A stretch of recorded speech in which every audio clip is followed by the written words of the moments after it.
الحمدللہ رب العالمین والصلاة والسلام علی محمد الامین فاعوذ باللہ من الشیطان الرجیم بسم اللہ الرحمن الرحیم۔ خواتین و حضرات، یہ سورہ نساء کی آیت 122 ہے جس سے ہم درس کی ابتدا کر رہے ہیں۔ اس سے پہلے یہ بیان ہوا تھا کہ وہ لوگ جنہوں نے پیغمبر کے خلاف مورچہ باندھ لیا ہے ان کا ٹھکانہ جہنم ہے۔ اب اس کے برخلاف جن لوگوں نے ایمان اور عمل صالح کا رویہ اختیار کیا ہے ان کے بارے میں یہ بیان کیا گیا ہے کہ ان کے لیے جنت ہے۔ ارشاد فرمایا والذین آمنوا وعملوا الصالحات سندخلہم جنات تجری من تحتہا الانہار۔ اس کے برخلاف جو لوگ ایمان لائے اور انہوں نے نیک عمل کیے ہیں انہیں ہم عنقریب ایسے باغوں میں داخل کریں گے جن کے نیچے نہریں بہتی ہوں گی، خالدین فیہا ابدا، وہ ان میں ہمیشہ رہیں گے۔ وعد اللہ حقا،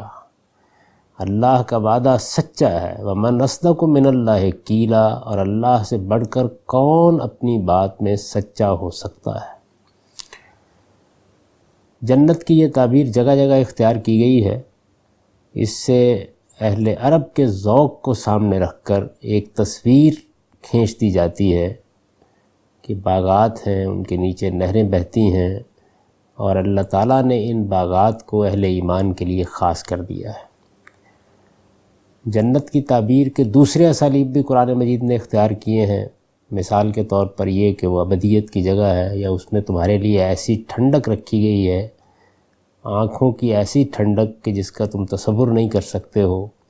یا یہ تعبیر اختیار کی گئی ہے کہ وہ ایسی جگہ ہے کہ لا خوف علیہم ولا هم یحزنون، نہ اس میں ماضی کا کوئی پچھتاوا ہوگا نہ مستقبل کا کوئی اندیشہ۔ تو یہ مختلف تعبیریں ہیں جو اس کے لیے اختیار کی جاتی ہیں۔ یہاں یہ بتایا جا رہا ہے کہ ایمان اور عمل صالح ہے جو جنت میں جانے کا ذریعہ بنے گا، اس کے علاوہ کوئی چیز بھی نجات کا باعث نہیں بن سکتی۔ چنانچہ فوراً بعد یہ ارشاد فرمایا کہ لیس بامانیکم ولا امانی اہل الکتاب، کہ تم پر واضح ہونا چاہیے کہ نجات نہ تمہاری آرزوؤں پر موقوف ہے نہ اہل کتاب کی آرزوؤں پر۔ یعنی عام طور پر جو مذہبی لوگ ہیں وہ اپنی تمناؤں کو مذہب کا نام دے لیتے ہیں، اور وہ سمجھتے ہیں کہ ہم اگر ایک خاص نقطہ نظر کے حاملین ہیں، ہمارا بعض بزرگوں سے تعلق ہے،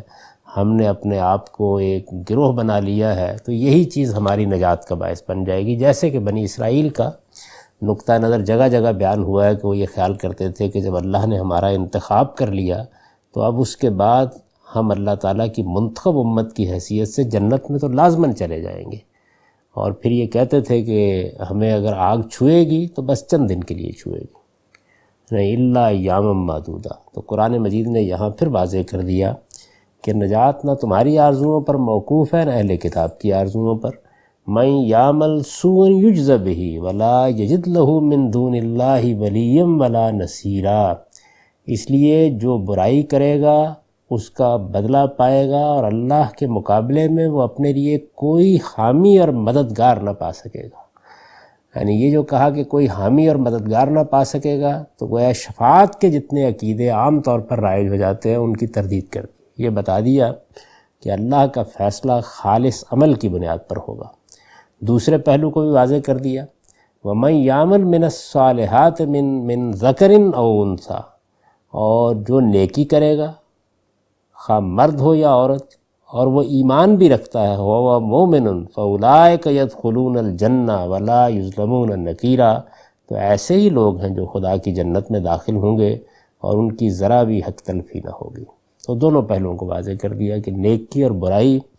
دونوں کے بارے میں اللہ کا ایک ہی قاعدہ ہے، ایمان کے ساتھ نیکی کی گئی ہے برابر ہوگی، اس کے نتائج نکلیں گے،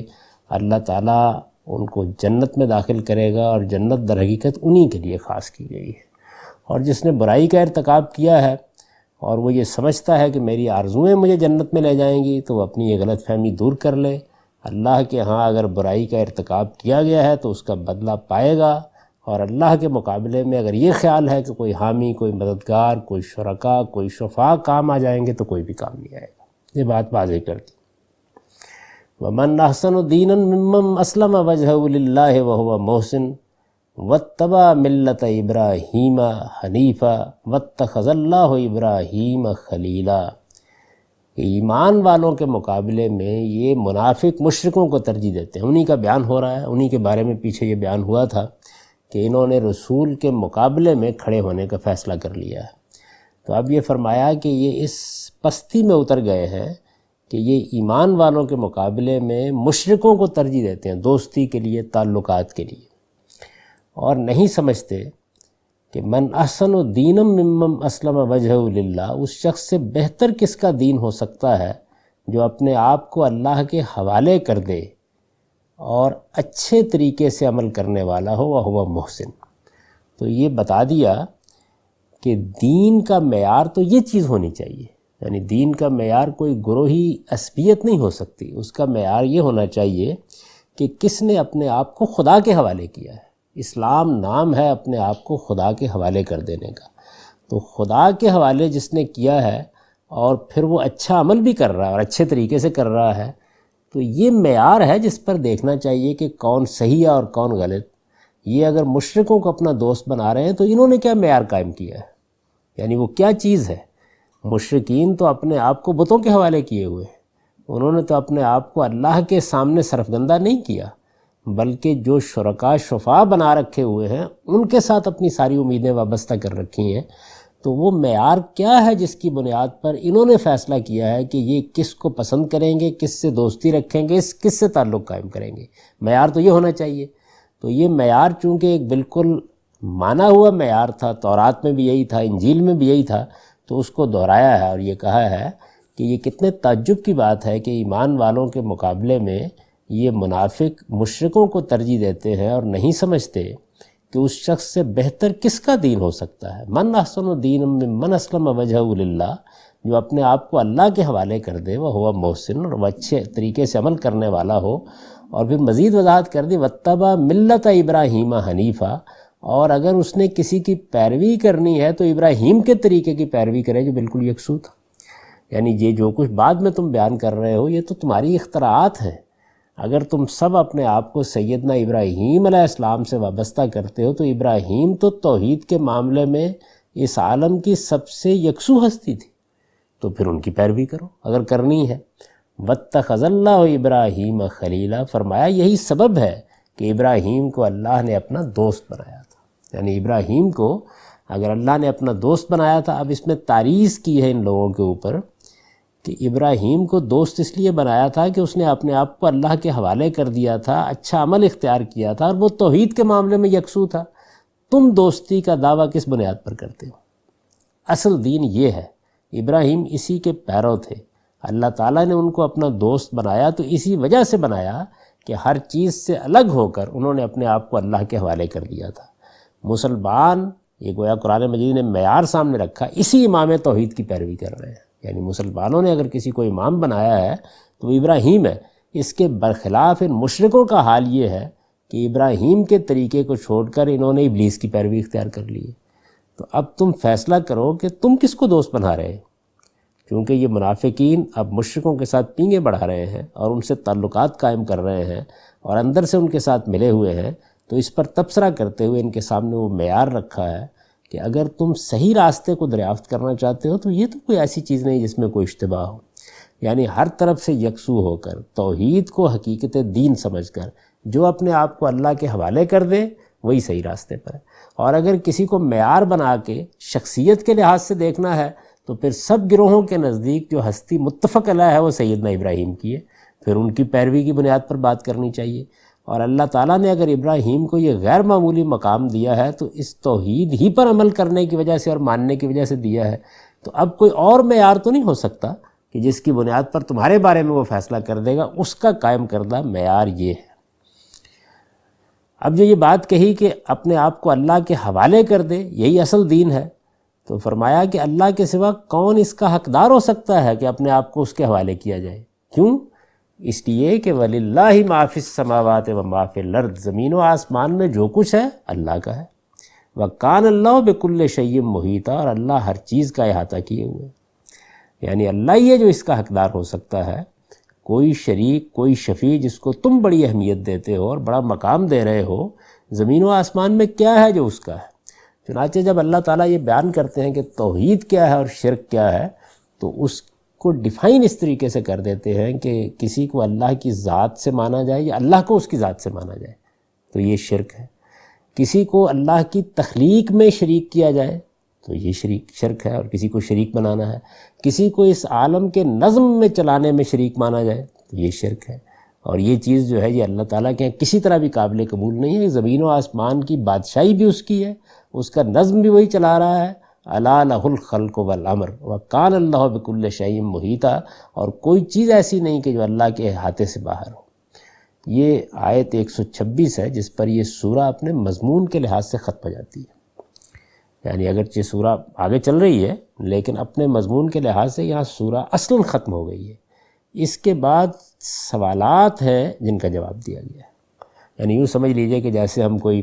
نشست منعقد کرتے ہیں تو اس میں کوئی تقریر کرتے ہیں، کوئی گفتگو کرتے ہیں، کوئی خطبہ دیتے ہیں، اور اس کے بعد لوگوں سے کہتے ہیں کہ اب ان کے کوئی سوالات ہوں تو وہ بیان کر دیں۔ تو قرآن مجید میں ان دو صورتوں میں خاص طور پر یہ سورہ نساء اور اس کے بعد سورہ مائدہ ایک ہی طریقہ اختیار کیا گیا ہے، یعنی سورہ کا مضمون ایک جگہ ختم ہو جاتا ہے اور اس کے بعد آخر میں سوال و جواب کا ایک ضمیمہ ہے۔ یوں کہہ لیجیے جیسے ہم ایک ضمیمہ وابستہ کر دیتے ہیں، تو وہ سوالات ہیں جو اب یہاں زیر بحث آئے ہیں۔ یہ سوالات اس سورہ کے احکام سے متعلق ہیں، یعنی جو احکام سورہ کی ابتدا میں بیان ہوئے تھے اس میں یتیموں سے متعلق کچھ احکام بیان کیے گئے تھے، عورتوں کے بارے میں کچھ احکام دیے گئے تھے۔ اس سورہ میں چونکہ زیادہ تر شریعت کا وہ حصہ ابتدا میں بیان ہوا ہے جس کا تعلق مسلمانوں کی معاشرت کی تطہیر اور اس کے تزکیے سے ہے، تو اس میں کچھ سوالات سامنے آئے۔ تو اللہ تعالیٰ نے آیت 134 تک آ گئے، یعنی 126 پر جس طرح کہ میں نے عرض کیا سورہ اپنے مضمون کے لحاظ سے ختم ہو گئی ہے، تو آگے آیت 134 تک پہلے سوال کا جواب ہے۔ یہ ان مسلمانوں نے کیا ہے جو ایمان و اخلاق کی ذمہ داریوں کو پورا کرنے میں ابھی کچھ کمزور تھے۔ یعنی کچھ سوالات ایسے ہوتے ہیں کہ جو کمزور قسم کے لوگ اٹھا دیتے ہیں، ان کو کوئی چیز بھاری لگتی ہے اور وہ محسوس کرتے ہیں کہ کوئی راستہ اپنے لیے نکالیں، تو ایک سوال اس طرح کے لوگوں نے کیا ہے۔ دوسرا سوال منافقین کا ہے، اس کا جواب آیت 152 پہ ختم ہو جاتا ہے۔ تیسرا سوال ایک مطالبے کی صورت میں ہے اور یہ اہل کتاب نے کیا ہے، یعنی سورہ کے جو مخاطبین ہیں ان میں ظاہر ہے کہ کمزور مسلمان بھی ہیں، منافقین بھی ہیں، اہل کتاب بھی ہیں، تو تیسرا سوال انہوں نے کیا اور آیت 175 تک قرآن نے اس کا جواب دیا ہے۔ اور پھر آیت 176 جو آخری آیت ہے اس میں چوتھے اور آخری سوال کا جواب ہے، اس کا تعلق میراث کے ان احکام سے ہے جو اس سورہ کی ابتدا میں بیان ہوئے۔ تو یہ 4 سوال ہیں جن کا اب جواب دیا گیا ہے۔ یہ جو پہلا سوال ہے اس کی ابتدا یہاں سے ہوتی ہے کہ وَيَسْتَفْتُونَكَ فِي النِّسَاءِ قُلِ اللَّهُ يُفْتِيكُمْ فِيهِنَّ وَمَا يُتْلَىٰ عَلَيْكُمْ فِي الْكِتَابِ فِي يَتَامَى النِّسَاءِ اللَّاتِي لَا تُؤْتُونَهُنَّ مَا كُتِبَ لَهُنَّ وَتَرْغَبُونَ أَن تَنكِحُوهُنَّ وَالْمُسْتَضْعَفِينَ مِنَ الْوِلْدَانِ وَأَن تَقُومُوا لِلْيَتَامَى بِالْقِسْطِ۔ عورتوں کے بارے میں فرمایا وہ تم سے عورتوں کے بارے میں فتویٰ پوچھتے ہیں۔ یہ کس نوعیت کا فتویٰ تھا، یعنی کیا فتویٰ پوچھا گیا، اس کی وضاحت آگے اس کے جواب سے ہوتی ہے۔ قرآن مجید کا جو اسلوب ہے سوالوں کو نقل کرنے میں وہ یہی ہے کہ سوال نہایت اجمال کے ساتھ ہوگا اور پھر جواب سے یہ معلوم ہو جاتا ہے کہ سوال کیا تھا، کیا پوچھا گیا تھا۔ یعنی یہاں تو اتنی بات کہی کہ عورتوں کے بارے میں فتویٰ پوچھتے ہیں، تو آگے جواب سے یہ معلوم ہوتا ہے کہ مسئلہ کیا پیش آیا ہے، عورتوں کے بارے میں کیا سوال کیا گیا ہے اور اس کا قرآن مجید نے کیا جواب دیا ہے۔ فرمایا کہ ان سے کہہ دو، جواب دیا اس کا، استفتاء کا یا اس فتوے کا جواب دیا ہے۔ وہ تم سے عورتوں کے بارے میں فتویٰ پوچھتے ہیں، ان سے کہہ دو قُلِ اللَّهُ يُفْتِيكُمْ فِيهِنَّ کہ اللہ تمہیں ان کے بارے میں بھی فتویٰ دیتا ہے۔ وَمَا يُتْلَىٰ عَلَيْكُمْ فِي الْكِتَابِ فِي يَتَامَى النِّسَاءِ اور جن عورتوں کے حقوق تم ادا نہیں کرنا چاہتے، لَا تُؤْتُونَهُنَّ مَا كُتِبَ یعنی جو اللہ نے فرض کیا ہے تمہارے اوپر، ان عورتوں کے بارے میں وہ تم ان کو نہیں دینا چاہتے، اور اس کے ساتھ یہ چاہتے ہو، یعنی تم وہ تو نہیں دینا چاہتے، وَتَرْغَبُونَ أَن تَنكِحُوهُنَّ ان سے نکاح کرنا چاہتے ہو۔ ان کے یتیموں کے متعلق جو ہدایات اس کتاب میں دی گئی ہیں ان کے بارے میں بھی اللہ تمہیں فتویٰ دیتا ہے۔ وَالْمُسْتَضْعَفِينَ مِنَ الْوِلْدَانِ اور دوسرے بے سہارا بچوں کے بارے میں بھی فتویٰ دیتا ہے۔ فتویٰ کیا دیتا ہے یہ آگے بیان ہوگا۔ تو پہلے گویا حوالہ دے دیا ہے کہ کیا کیا باتیں پوچھی گئی ہیں۔ تو اگر آپ اس کو دیکھیے تو اس میں اس سوال کو موضوع بحث بنایا ہے جس میں اللہ تعالیٰ نے یہ کہا تھا کہ جب بچے یتیم ہو جائیں اور ان کے والد ان کے لیے مال چھوڑ گئے ہوں تو اس مال کی نگہداشت کے لیے کیا اہتمام کرنا چاہیے۔ یہ ایک بڑا مسئلہ ہے۔ ایک تو یہ نا کہ یتیم ہے، ان کی سرپرستی ہو، ان سے محبت ہو، ان سے شفقت ہو۔ خاص طور پر اس سورہ کے شروع میں یہ مسئلہ زیر بحث آیا ہے کہ اگر کسی نے مال چھوڑا ہے تو اب یتیم بچے ہیں، وہ تو فوری طور پر بندوبست نہیں کر سکتے، نظم و نسق نہیں سنبھال سکتے، تو اس میں جو رشتہ دار ہیں، اعزاء ہیں، سرپرست ہیں، ان کی کیا ذمہ داری ہے۔ اس میں یہ بتایا گیا تھا کہ یتیموں کے مال کی نگہداشت کرنی ہے، یتیموں کے مال کو ضائع نہیں ہونے دینا، یتیموں کا مال اس وقت تک ان کے حوالے نہ کرو جب تک کہ وہ اس کی ذمہ داریوں کو پورا کرنے کے لیے تیار نہ ہو، اس دوران میں کوئی بہانہ سازی کر کے اس کو کھانے کی تدبیریں نہ کرو۔ بہت سی ہدایات ہیں جو دی گئی ہیں۔ اسی میں یہ چیز زیر بحث آ گئی تھی کہ اگر یتیموں کے معاملے میں انصاف کے ساتھ معاملات کرنا، ان کے مال کی نگہداشت چونکہ تمہیں کرنی ہے، اس میں مشکل پیش آ رہی ہو تو اس میں ایک سہولت یہ بھی ہو سکتی ہے کہ ان کی ماؤں سے نکاح کر لو۔ یعنی عرب کے معاشرے میں چونکہ تعدد ازواج کا رواج تھا تو اللہ تعالیٰ نے یہ اپیل کی کہ ایک طریقہ یہ بھی ہو سکتا ہے کہ وَإِنْ خِفْتُمْ أَلَّا تُقْسِطُوا فِي الْيَتَامَىٰ، اگر یتیموں کے مال کی نگہداشت انصاف کے ساتھ کرنی مشکل ہو رہی ہے تو گویا ان کی ماں کو بھی اس میں شامل کر لو۔ ہوتا ہے نا کہ اگر ماں بھی شامل ہو جائے گی تو گویا گھر میں وہ خاتون آ جائے گی کہ جو معاملات میں نگہداشت میں شریک ہو جائے گی تمہارے ساتھ، تو اس سے سہولت ہو سکتی ہے تمہیں۔ اب جب اللہ تعالیٰ نے یہ ترغیب دی تو لوگوں کو دو مسئلے پیش آ گئے۔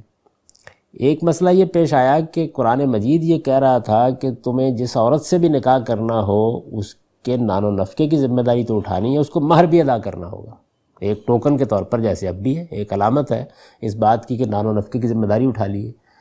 تو کچھ کمزور قسم کے لوگوں کے دل میں یہ خیال پیدا ہوا کہ جب ہم نکاح یتیموں کی مصلحت کے لیے کر رہے ہیں جو انہی کی اولاد ہے تو اس میں پھر کیا یہ ضروری ہے کہ مہر بھی ادا کریں؟ یہ شاید ہمیں اتنا عجیب سا لگے، لیکن یہ کہ جہاں معیشت بہت کمزور ہوتی ہے اور لوگوں کے پاس کچھ نہیں ہوتا اور وہ ایک نیکی بھی کرنا چاہ رہے ہوتے ہیں، وہاں یہ سوال اہمیت اختیار کر گیا۔ تو ایک پہلو یہ تھا جو اس میں پیدا ہوا کہ اللہ تعالیٰ یہ کہہ رہے ہیں کہ ان کو مہر دو، تو یہ کیا ضروری ہے کہ ان کو مہر دیا جائے؟ اچھا، پھر یہ کہ جب نکاح کیا جائے گا تو نکاح میں ایک یا دو یا تین یا چار عورتیں ہو جائیں گی، تو اللہ تعالیٰ نے وہاں یہ فرمایا تھا کہ ان کے ساتھ انصاف بھی ہر حال میں کرنا ہوگا، بلکہ یہاں تک کہہ دیا تھا کہ بھائی یہ ایک نیکی کی بات ہے جو تمہیں کہی جا رہی ہے، اگر تم نے ادھر ان کو انصاف دیتے دیتے عورتوں سے بے انصافی کرنی ہے تو پھر آج راہ کرم یہ اقدام نہ ہی کرو۔ یہ بات وہیں واضح کر دی گئی تھی۔ تو اس میں پھر یہ سوال بھی پیدا ہو گیا کہ یہ انصاف کرنا بھی کیا لازم ہے کہ ہر معاملے میں یہ ہو تبھی ہم یہ کر سکیں؟ تو اس کا مطلب تو یہ ہوا کہ اللہ تعالیٰ نے جو بات کہی ہے وہ اصل میں اس لیے کہی کہ نہ کی جائے، یعنی یہ ہے وہ صورتحال جس صورتحال میں سوال کیا گیا ہے۔ تو اس میں اللہ تعالیٰ نے اس کا حوالہ دیا کہ یہ عورتوں کے بارے میں پوچھ رہے ہیں، یعنی ان کے حقوق کے ادا کرنے کے بارے میں، خاص طور پر یہ وہ جو عورتیں ہیں کہ جن کو جو کچھ ان کا حق بنتا ہے وہ تم ادا نہیں کرنا چاہتے مگر ان سے نکاح کرنا چاہتے ہو، ان کے یتیموں کے بارے میں جو حکم دیا گیا تھا کہ ان کے مال کی نگہداشت کے لیے ان کی ماؤں سے نکاح کر لو، اس کے بارے میں پوچھنا چاہتے ہیں، اور اس کے علاوہ جو بھی یتیم بچے ہیں کہ جن کے ماؤں کے ساتھ نکاح کا مسئلہ نہیں ہے ان کے بارے میں سوال کر رہے ہیں کہ کیا کریں۔ تو اللہ تعالیٰ نے اس کا جو جواب دیا وہ جواب یہ دیا ہے کہ عورتوں کے حقوق ہر حال میں ادا کرو اور یتیموں کے ساتھ ہر حال میں انصاف پر قائم رہو۔ مطلب یہ ہے کہ اس میں جو رعایت تم مانگنے کی کوشش کر رہے ہو وہ نہیں دی جا سکتی۔ یہ صاف صاف طریقے سے کہہ دیا اللہ تعالیٰ نے کہ یہ نہیں ہو سکتا، انصاف کرنا ہے ان کے ساتھ بھی، اور مہر بھی ادا کرنے ہیں، حقوق بھی پورے کے پورے ادا کرنے ہیں۔ نیکی کر رہے ہو تو پھر یہ نہ کرو، یعنی یہ طریقہ اختیار نہ کرو، پھر تمہارے اندر فراخ دلی ہونی چاہیے، فراخ حوصلگی ہونی چاہیے، اور تمہیں اگر اللہ تعالیٰ نے ایک نیکی کرنے کا موقع دیا ہے تو پھر اس کو دل کے پورے انشراح کے ساتھ کرو۔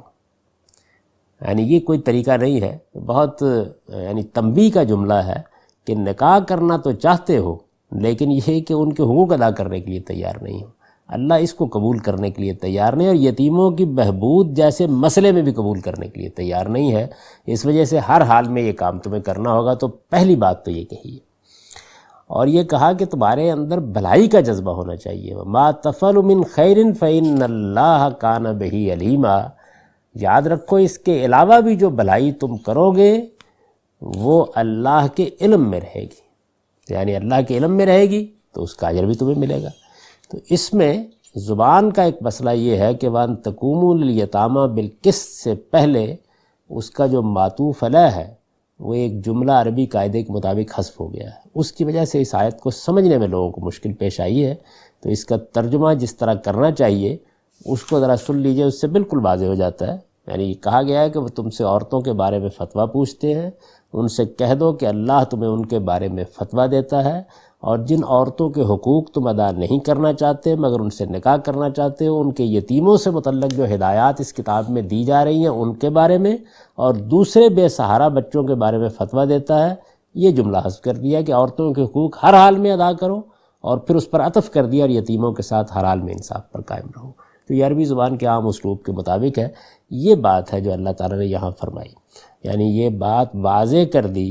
کہ مہر دینا ہوگا، عدل کا معاملہ کرنا ہوگا، جو شرائط نکاح کے لیے ہیں ان کو ہر حال میں پورا کرنا ہوگا. اس معاملے میں اللہ تعالیٰ کوئی رعایت نہیں دے رہے. تم نے اگر نیکی کرنی ہے تو ان شرائع صدر کے ساتھ کرو، بلکہ اس سے آگے تمہارے اندر نیکی کرنے، اور یہ تو ایک حق ہے جو تم نے ادا کرنا ہے، احسان کا جذبہ ہونا چاہیے. تو جو بھی تم خیر کا کام کرو گے، نیکی کا کام کرو گے، وہ اللہ کے ہاں علم میں رہے گا، اور جب اللہ کے علم میں ہے تو اللہ کسی کا اجر دینے کے معاملے میں بخیل نہیں ہے، وہ پوری فیاضی کے ساتھ اس کا اجر دیں گے. یہ بات بیان کرنے کے بعد اب ارشاد فرمایا کہ وَإِنْ امرأة خافت من بالها نشوزا او اعراضا. ہاں اگر کسی عورت کو اپنے شوہر سے بیزاری یا بے پرواہی کا اندیشہ ہو، یعنی اب نکاح ہو چکا ہے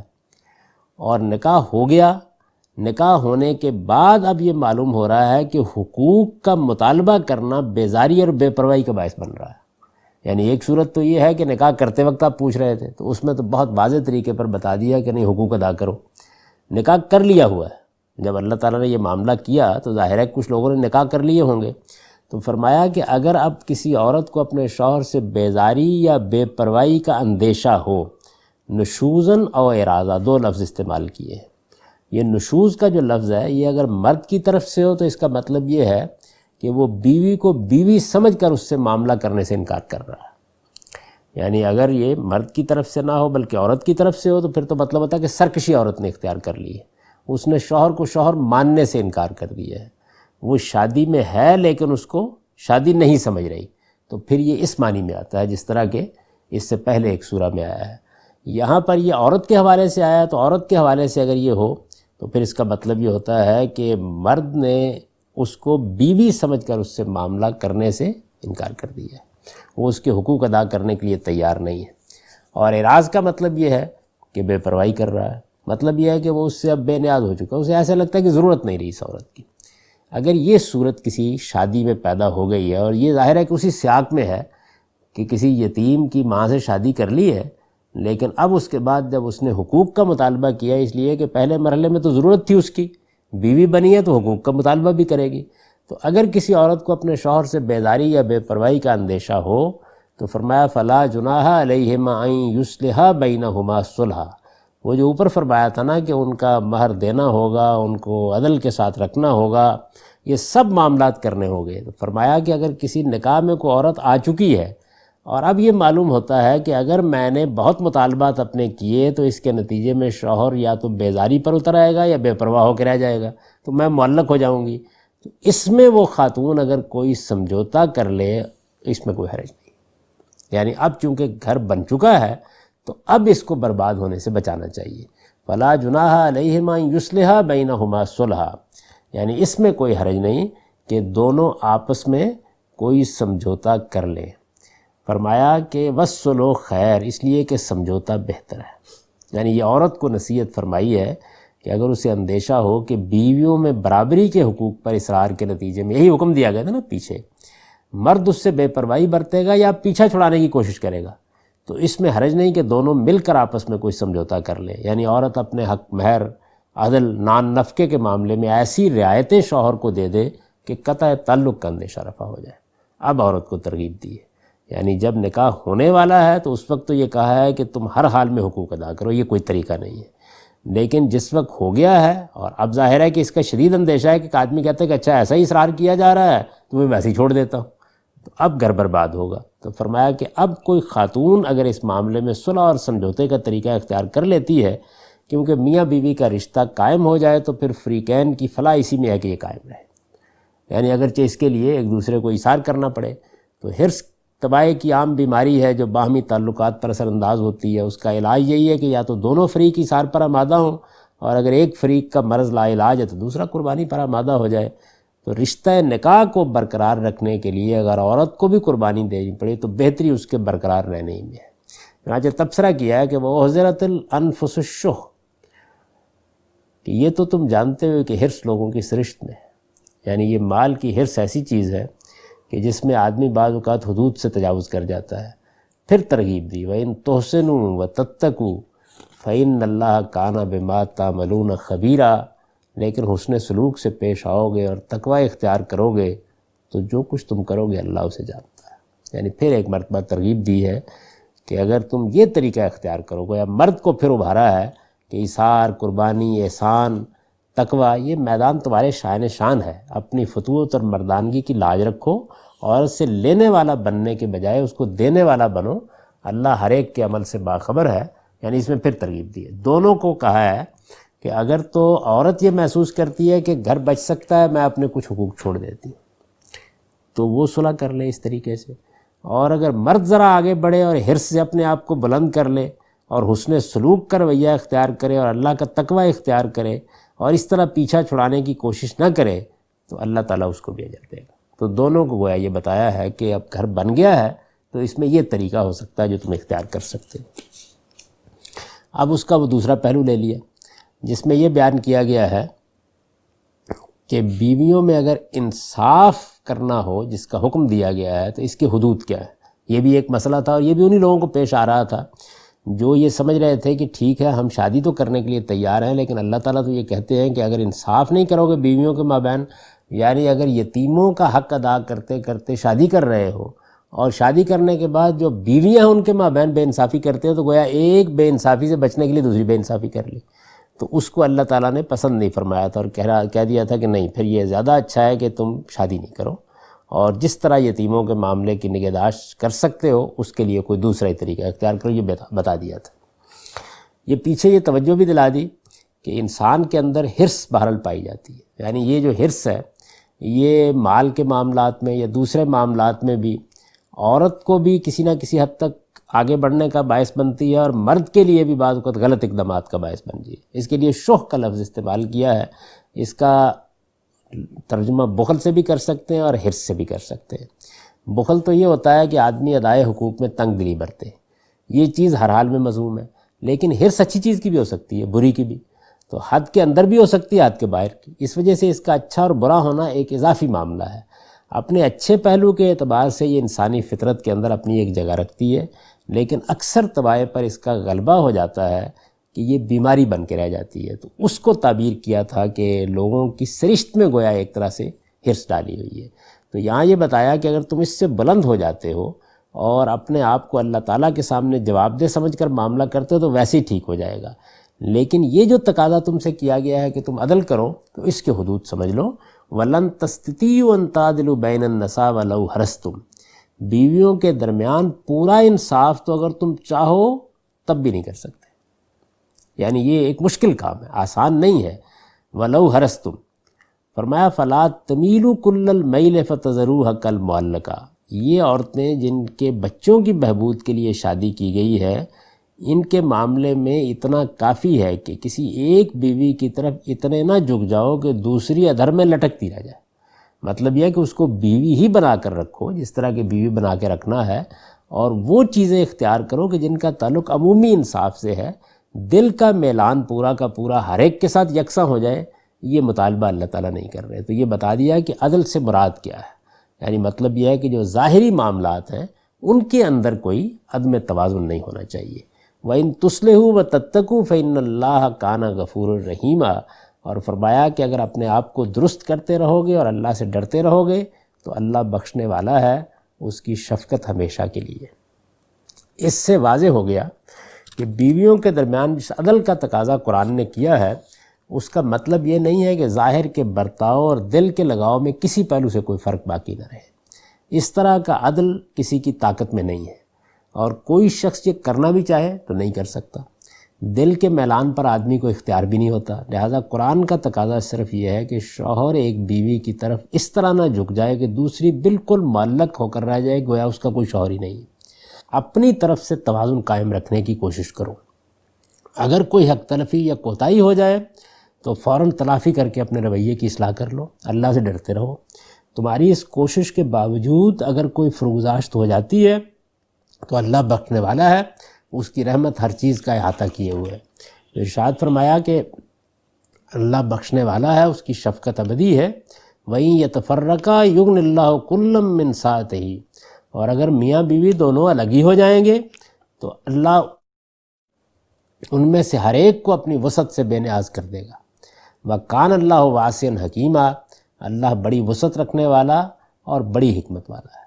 مدعا یہ ہے کہ گھر بچانے کی کوشش ضرور کرنی چاہیے، اللہ تعالیٰ کو یہی مطلوب ہے، لیکن اگر حالات مجبور کر دیتے ہیں اور علیحدگی ہو ہی جاتی ہے تو اللہ سے اچھی امید رکھنی چاہیے۔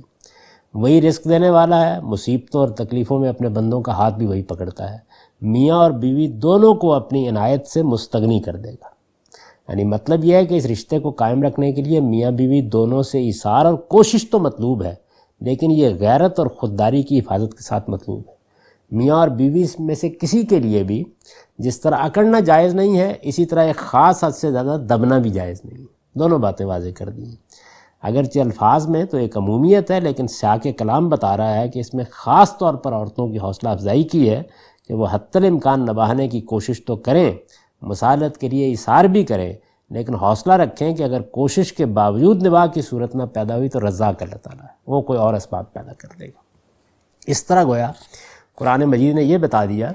کہ اللہ تعالیٰ پر بھروسہ کر کے صحیح حدود کے اندر اگر کوئی حق چھوڑنا پڑے تو چھوڑو، جیسے ترغیب دی ہے، اور اگر معلوم ہوتا ہے کہ نہیں یہ بڑی تذلیل کی بات ہے تو پھر اللہ پہ بھروسہ کرو، اللہ تعالیٰ تمہارے لیے اور اسباب پیدا کر دے گا۔ ان آیات کا سادہ ترجمہ سن لیجئے۔ اس کے برخلاف جو لوگ ایمان لائے اور انہوں نے نیک عمل کیے ہیں، انہیں ہم عنقریب ایسے باغوں میں داخل کریں گے جن کے نیچے نہریں بہتی ہوں گی، وہ ان میں ہمیشہ رہیں گے۔ اللہ کا وعدہ سچا ہے، اور اللہ سے بڑھ کر کون اپنی بات میں سچا ہو سکتا ہے۔ تم پر واضح ہونا چاہیے کہ نجات نہ تمہاری آرزوؤں پر موقوف ہے، نہ اہل کتاب کی آرزوؤں پر، اس لیے جو برائی کرے گا اس کا بدلہ پائے گا، اور اللہ کے مقابلے میں وہ اپنے لیے کوئی حامی اور مددگار نہ پا سکے گا۔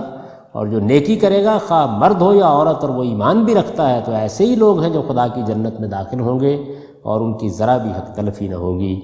ایمان والوں کے مقابلے میں یہ منافق مشرکوں کو ترجیح دیتے ہیں اور نہیں سمجھتے کہ اس شخص سے بہتر کس کا دین ہو سکتا ہے جو اپنے آپ کو اللہ کے حوالے کر دے اور اچھے طریقے سے عمل کرنے والا ہو، اور ابراہیم کے طریقے کی پیروی کرے جو بالکل یکسو تھا۔ اور یہی سبب ہے کہ ابراہیم کو اللہ نے اپنا دوست بنایا تھا۔ اللہ کے سوا کون اس کا حقدار ہے کہ اپنے آپ کو اس کے حوالے کر دیا جائے؟ اس لیے کہ زمین و آسمان میں جو کچھ ہے اللہ کا ہے، اور اللہ ہر چیز کا احاطہ کیے ہوئے ہے۔ وہ تم سے عورتوں کے بارے میں فتویٰ پوچھتے ہیں، ان سے کہہ دو کہ اللہ تمہیں ان کے بارے میں فتویٰ دیتا ہے، اور جن عورتوں کے حقوق تم ادا نہیں کرنا چاہتے مگر ان سے نکاح کرنا چاہتے ہو، ان کے یتیموں سے متعلق جو ہدایات اس کتاب میں دی جا رہی ہیں ان کے بارے میں، اور دوسرے بے سہارا بچوں کے بارے میں بھی فتویٰ دیتا ہے کہ عورتوں کے حقوق ہر حال میں ادا کرو، اور یتیموں کے ساتھ ہر حال میں انصاف پر قائم رہو، اور یاد رکھو کہ اس کے علاوہ بھی جو بھلائی تم کرو گے وہ اللہ کے علم میں رہے گی۔ ہاں، اگر کسی عورت کو اپنے شوہر سے بیزاری یا بے پرواہی کا اندیشہ ہو تو اس میں حرج نہیں کہ دونوں آپس میں کوئی سمجھوتا کر لیں، اس لیے کہ سمجھوتا بہتر ہے۔ اور یہ تو تم جانتے ہی ہو کہ حرص لوگوں کی سرشت میں ہے، لیکن حسن سلوک سے پیش آؤ گے اور تقوی اختیار کرو گے تو جو کچھ تم کرو گے اللہ اسے جانتا ہے۔ بیویوں کے درمیان پورا انصاف تو اگر تم چاہو بھی تو نہیں کر سکتے، اس لیے اتنا کافی ہے کہ ایک کی طرف اس طرح نہ جھک جاؤ کہ دوسری ادھر میں لٹکتی رہ جائے۔ ہاں، اگر اپنے آپ کو درست کرتے رہو گے اور اللہ سے ڈرتے رہو گے تو اللہ بخشنے والا ہے، اس کی شفقت ابدی ہے۔ اور اگر میاں بیوی دونوں الگ ہی ہو جائیں گے تو اللہ ان میں سے ہر ایک کو اپنی وسعت سے بے نیاز کر دے گا۔ اللہ بڑی وسعت رکھنے والا اور بڑی حکمت والا ہے۔ اقول قولی ھذا واستغفر اللہ لی ولکم۔